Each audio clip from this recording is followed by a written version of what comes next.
사람마다 가정마다 시험이 없는 사람과 가정은 없습니다.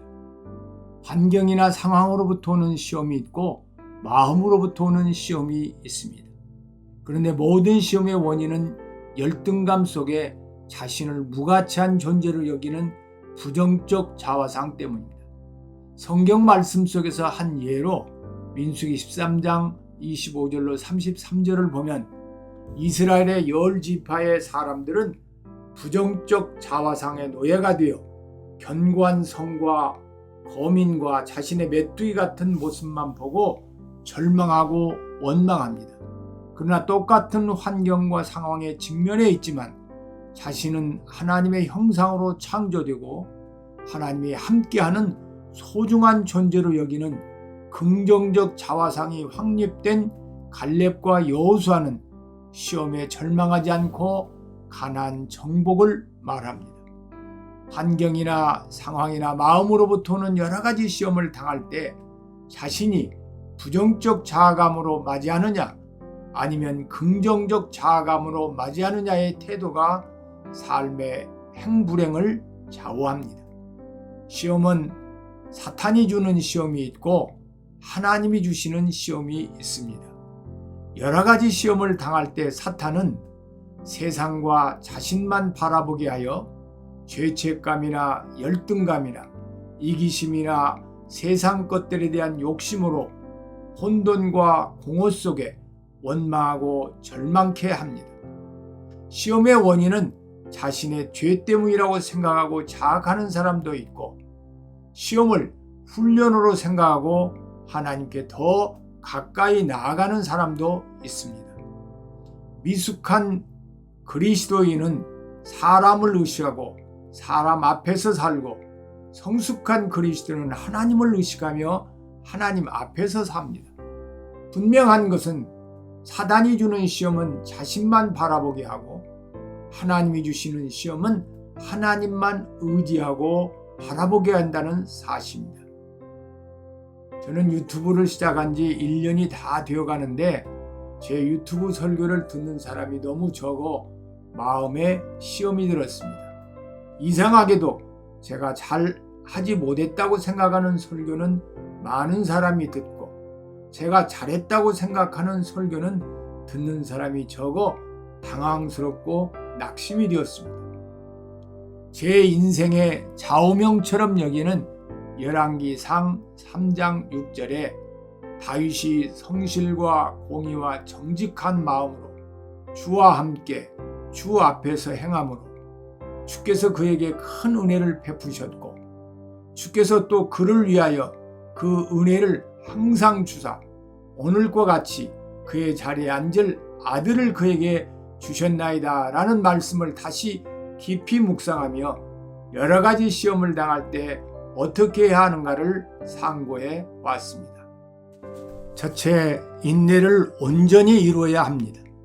우리는 여러 가지 시험을 당할 때 믿음으로 승리한 성경 속의 인물들에게서 배워야 합니다. 아브라함은 아버지 데라와 함께 하란을 떠나 갈대아 우르에 정착하여 잘 살던 75세에 내가 너로 큰 민족을 이루고 내게 복을 주어 내 이름을 창대하게 하리니 너는 복이 될지라는 엄청난 축복의 약속을 하나님께 직접 받았습니다. 그런데 천신만고 그때 갔던 가나안에 기근이 심하여 애굽으로 내려가게 되었고 애굽의 바로에게 아내 사례를 루이라 속이고 인신매매범이 될 처참한 지경에 이르렀습니다. 애굽에서 나와 네게부를 지나 베델로 올라가 조카 롯과 생활의 안정을 이룩할 즈음에 종들의 다툼으로 그동안 쌓아놓은 삶의 터전을 떠나 또다시 헤브론으로 옮기게 되었습니다. 하나님의 약속의 말씀을 따라 살았지만 잘된 것은 아무것도 없었습니다. 그럼에도 불구하고 아브라함은 여러 가지 시험을 당할 때 인내를 온전히 이루었습니다. 우리가 알고 있듯이 아브라함은 하나님의 약속을 믿고 살았지만 한 해가 가고 10년이 가고 20년이 가도 큰 민족은커녕 아들 하나도 없었습니다. 아브라함은 25년이 지나 겨우 아들 하나 낳고 죽었습니다. 그러나 하나님은 아브라함에게 약속하신 것처럼 큰 민족을 이루었고 복의 근원이 되게 하셨습니다. 하나님은 우리가 알지 못하고 믿지 못하고 이해할 수 없는 때와 방법으로 하나님께서 하신 약속을 분명히 이루십니다. 히브리서 10장 36절에 너희에게 인내가 필요하면 너희가 하나님의 뜻을 행한 후에 약속하신 것을 받기 위함이라고 했습니다. 다윗은 성실과 공의와 정직한 마음으로 주와 함께 그리고 주의 앞에서 행했습니다. 그럼에도 불구하고 다윗은 사울에게 계속 쫓김을 당하고 여러 가지 시험을 당하며 살았습니다. 그럼에도 사울을 죽일 수 있는 절호의 기회가 2번이나 왔을 때도 하나님이 약속하신 축복을 주실 때까지 인내하며 기다렸습니다. 더욱이 사울 왕이 죽었을 때도 헤브론에서 7년 6개월 동안 유다를 다스렸습니다. 그리고 하나님이 역사하실 때까지 기다렸다가 예루살렘에서 33년 동안 온 이스라엘과 유다를 다스렸습니다. 여러 가지 시험을 당할 때 하나님의 절대 주권적 섭리를 믿음으로 하나님께서 약속하신 축복으로 역사하실 때까지 인내를 온전히 이루는 삶이 되기를 축원합니다. 둘째, 하나님께 지혜를 구해야 합니다. 지혜에 대해 성경은 잠언 9장 10절에 여호와를 경외하는 것이 지혜의 근본이요 거룩하신 자를 아는 것이 명철이라고 했지만 저는 개인적으로 지혜란 하나님의 주권적 섭리를 알고 사탄의 관계를 알고 세상을 알고 사람을 알고 자신을 아는 것이라 생각합니다. 우리가 세상에 살면서 지혜가 부족해서 여러 가지 시험을 겪는 경우가 너무나 많습니다. 주위에 많은 사람들이 나는 세상에 속았다. 그 사람을 믿었는데 완전히 속았다. 또 자신이 이런 사람인 줄 몰랐다고 후회를 합니다. 그러나 10길 물속은 알아도 한 길 사람 속은 알 수 없다는 속담처럼 하루에도 수백 번씩 변하는 사람의 마음을 헤아릴 수 없으며 더욱이 인간은 미래를 예측할 수 없는 존재입니다.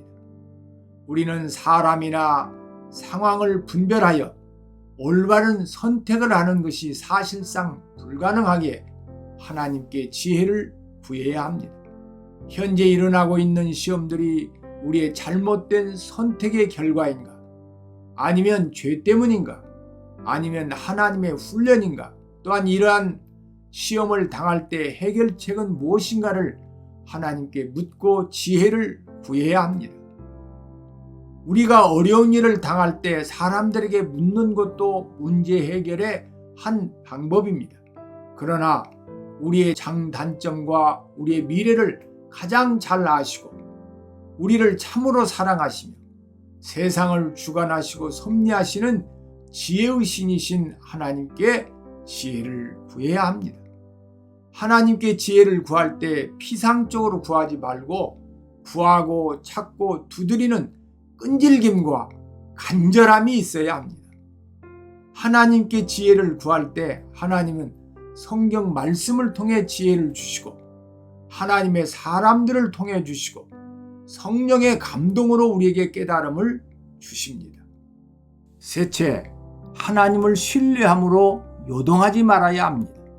제가 천마산 기도원에서 2번째 장기 금식을 할 때 표창배 기도원 부원장에게 들은 간증이 제 삶에 큰 교훈이 되었습니다. 천마산 기도원에 필요한 우물을 파는데 수맥을 찾아 보통 60m 정도를 파면 어느 곳에서나 물이 나온다고 합니다. 그런데 60m를 파도 물이 나오지 않자 땅을 파는 기술자가 조금 더 파면 틀림없이 나올 것이라는 말을 듣고 90m까지 팠는데도 나오지 않자 기술자가 다른 곳을 파야 될 것 같다고 건의를 했다고 합니다. 그러자 표창배 부원장이 새로운 것을 또 60m를 파는 것보다 이곳을 30m를 파는 것이 더 낫지 않겠느냐고 하면서 무려 120m까지 깊이 파도 물이 나오지 않자 큰 부담감을 느끼게 되었다고 합니다. 우물을 2곳을 파볼 돈을 지불하고도 물이 나오지 않자 할 수 없이 기도원 원장이신 동독교회 최훈 목사님에게 상황을 보고했더니 최훈 목사님이 60m 정도 파면 물이 나오는데 120m를 팠다면 곧 나오지 않겠느냐고 해서 다시 조금만 하면서 150m까지 파게 되었다고 합니다. 그래도 물이 나오지 않자 최훈 목사님도 큰 갈등을 느끼며 10m만 더 파라고 했는데 그래도 나오지 않자 마지막으로 10m만 더 파라, 그래도 나오지 않았다고 합니다. 그러자 최훈 목사님이 물이 나올 때까지 깊이 파라고 했다고 합니다. 그래서 5m를 더 팠는데, 즉 175m를 팠을 때 땅속 깊은 곳에서 물이 폭포수같이 터져나왔고 가장 좋은 지하수로 지금도 동독교회 전 교인들까지 약수로 사용한다고 합니다. 열왕기상 3장 6절의 삶을 산다면 하나님을 신뢰하고 요동하지 마십시오. 분명히 생수가 터질 것입니다. 아멘.